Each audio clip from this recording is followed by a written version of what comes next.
Good morning and happy Wednesday, ladies. So today we're actually on Module 6, Lesson 1. So we are starting a brand new module. You are done with fractions. Awesome job pretty much doing the entire fraction module online. That's impressive and probably never been done before, so claps all around for you ladies. So today we are starting Module 6, Lesson 1. Module 6 is data or data. You might hear someone else pronounce it data. Someone might pronounce it data. I'll probably go back and forth, whatever just comes to mind right then and there. So data is things that you might send out a survey and collect back the data. So the survey that we're going to be doing today, is about favorite colors, okay? So you might collect data on favorite color, favorite food, favorite TV show, favorite game, favorite song, favorite candy, which we've done a little bit in class. And then we tried to see which one had the most, which one had the least, how many people liked orange over purple, how many people liked JoJo Siwa over Charlie D'Amelio on TikTok. I don't know, trying to stay hip and age, So our I can statement is I can generate and organize data. So generate means to make. I can get the data and then organize it. How am I going to make it so that it's easier for people to read and it's quick like that? And it's not like, oh, this person liked green, this person liked orange, this person liked purple, this person liked green. We're going to put it in a nice picture graph. And you should be familiar with these from second grade, so we're just going to build on it, and today's probably going to be a little bit of review for you, but if it's not review, then it's an introduction for you. So let's get started. So the first thing I want to draw attention to are what we call tally marks.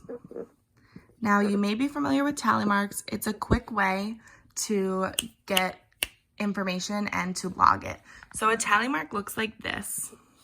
I'm sure you've seen it on the board at school if you guys were counting something, or maybe your teacher uses it as a way to check in with voice level or something like that.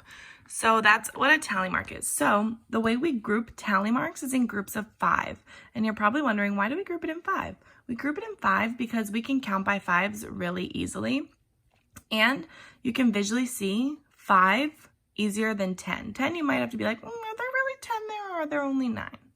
So the way we do it is, as we count, we put a new tally. So 1, 2, 3, 4. And then I get to my 5th, and to know that it's a full 5 and it's a group, I'm gonna go diagonal, okay? So this is 5. 1, 2, 3, 4, 5.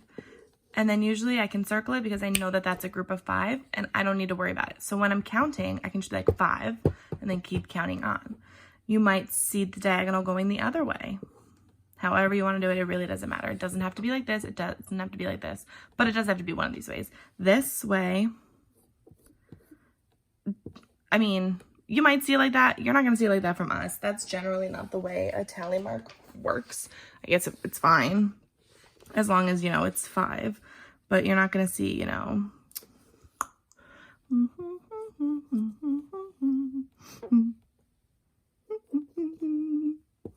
like you'll never see that. And please don't draw your tallies like that. We only want to see tallies that look like this. So let's say, for instance, I have my tally marks and I'm drawing and I want to count this really quickly. So this is what I have. I know that this is 5. So I'm going to go 5, 6, 7. Instead of having to go 1, 2, 3, 4, 5, 6, 7. Oh, it equals 7. I can just go 5, 6, 7 and know that it equals 7. Okay, so I want you to try that really quickly. I want you to pause this video and I want you to write down the tally mark for, let's see, 12. Okay, so go ahead. Write your tally mark down for 12 while I erase my board. You have it? All right, here's how I would draw 12.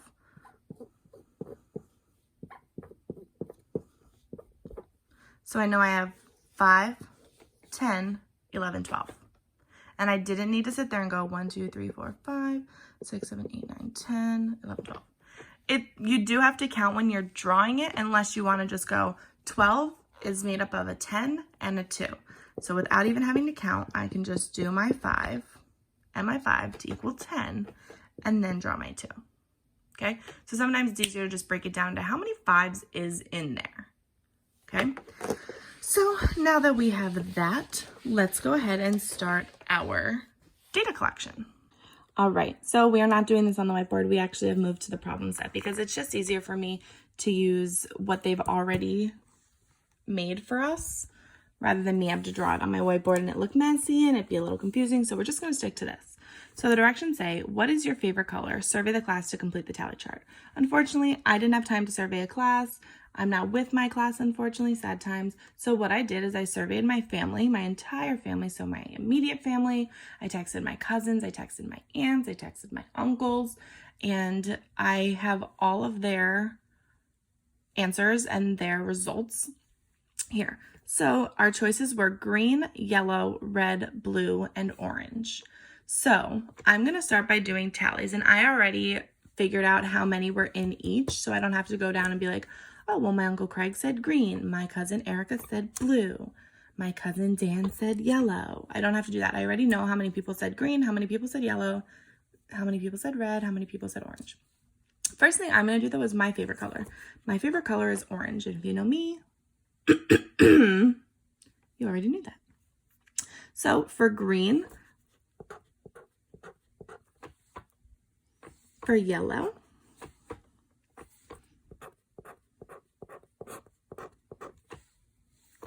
blue, and orange. Okay, so now we have directions down here. It says use the tally chart to answer the following questions. So one way we could do this is we could go ahead and just like sort of make our own column right here and use the tallies to write the numbers. So for green, how many people liked green? 4. How many for yellow? 2. For red, remember, this is a 5. So 5, 6, 7. I didn't need to go and say 1, 2, 3, 4, 5, 6, 7. Okay, so same thing with blue. That's a 5. That's not a full 5, so I have to count up. So 5, 6, 7, 8, 9. And then for orange, 3.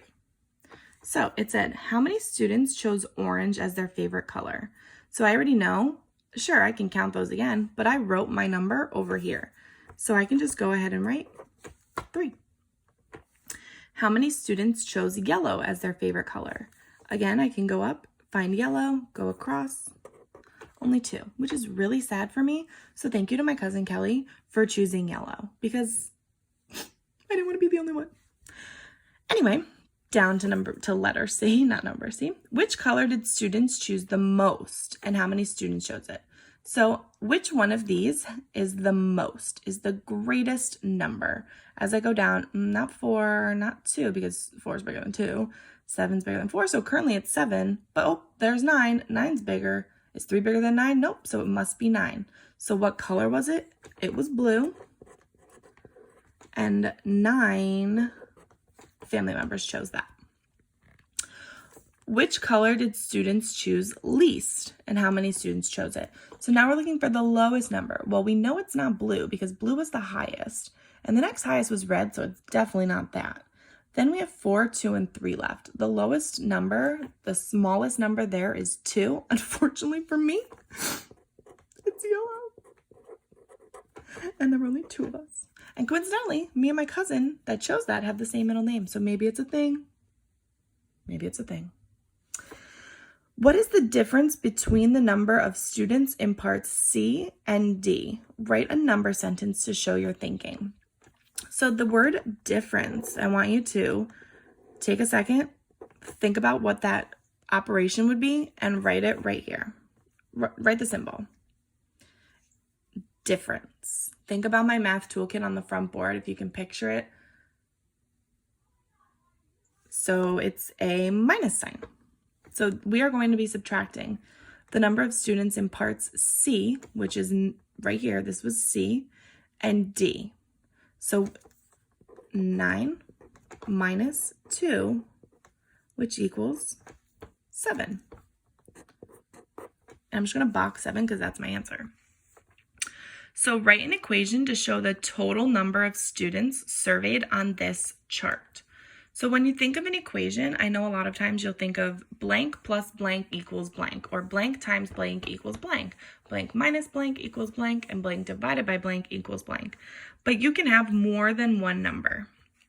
Okay, so what we're doing is we are writing every single one of these numbers and adding them up. So we have 4 plus 2 plus 7 plus 9 plus 3, okay? And then the equal sign. So this is what we're looking for, the answer.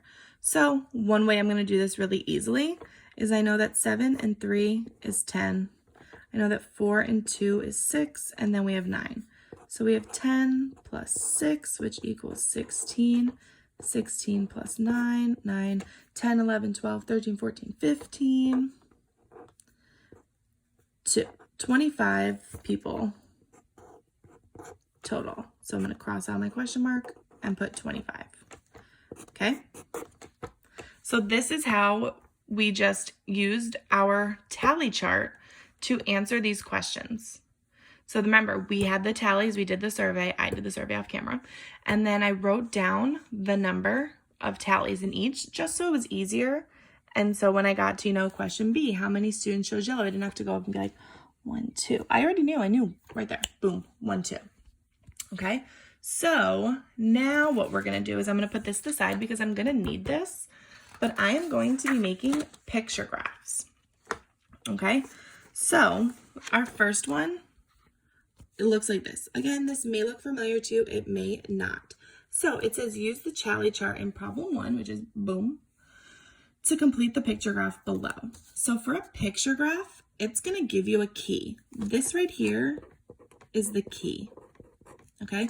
This tells you what picture you're gonna need to do and how many people, students, toys, whatever it's measuring, whatever you're measuring, how much each one is worth.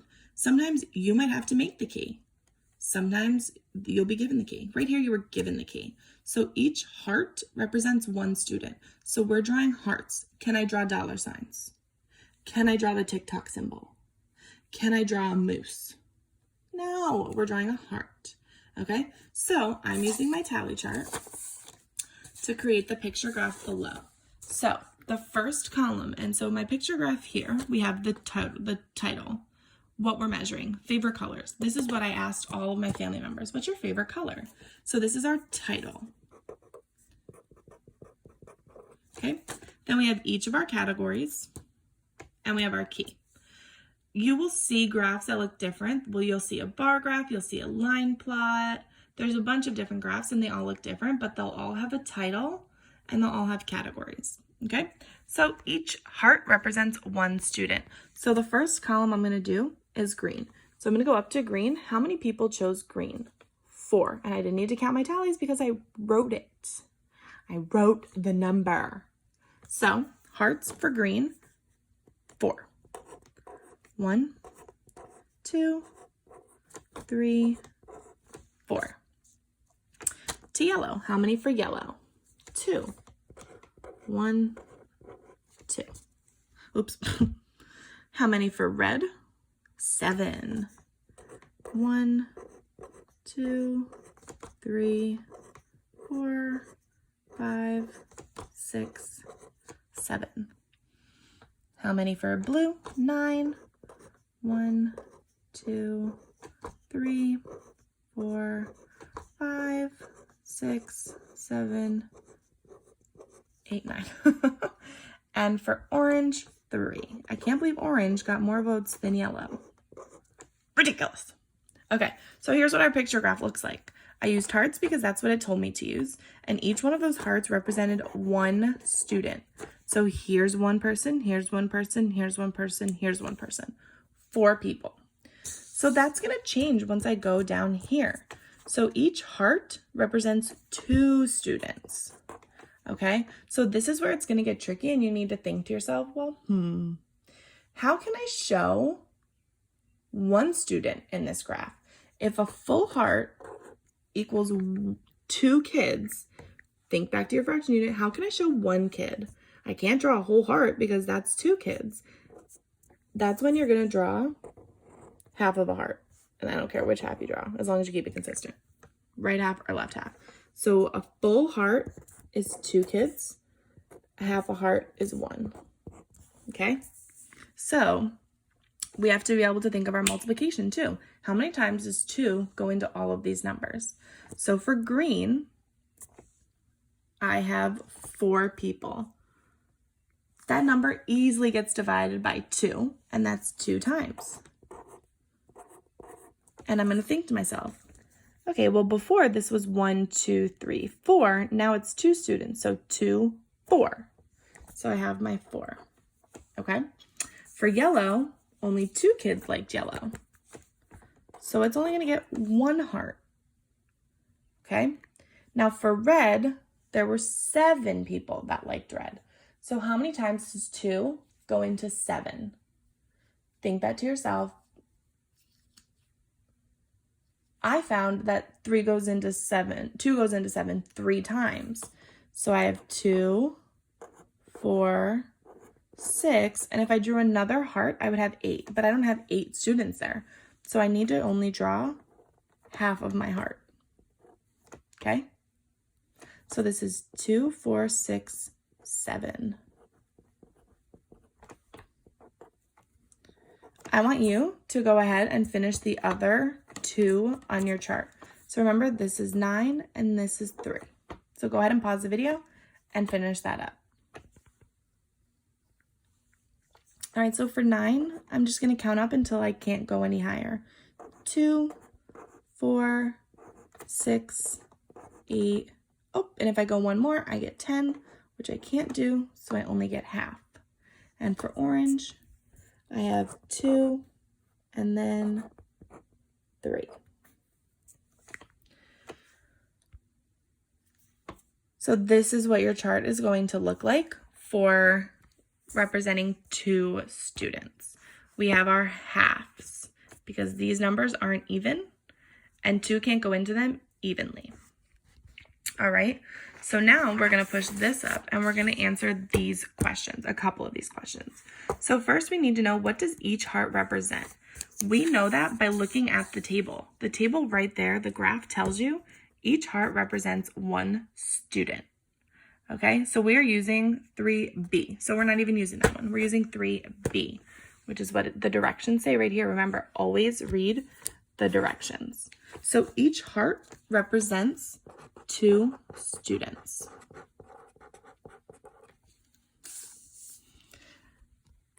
So what I want you to do is I want you to pause this video right here where you can see the questions, and I want you to answer these questions on a separate sheet of paper and send in your answers to your teacher, okay? So just so that we know how you're doing with the graphs, if you need any more help. If you do need help, please reach out because this is a little bit tricky, but I want you to try your best to do this as well as you can. If you can't, I completely understand, but it's not too hard. So B says, draw a picture and write a number sentence to show how to represent 3 students in your picture graph. Hint, hint, we did that. So you just need to copy that over and explain how you did it. How many students does this represent? And remember, you're using 3B. So each heart represents 2 students.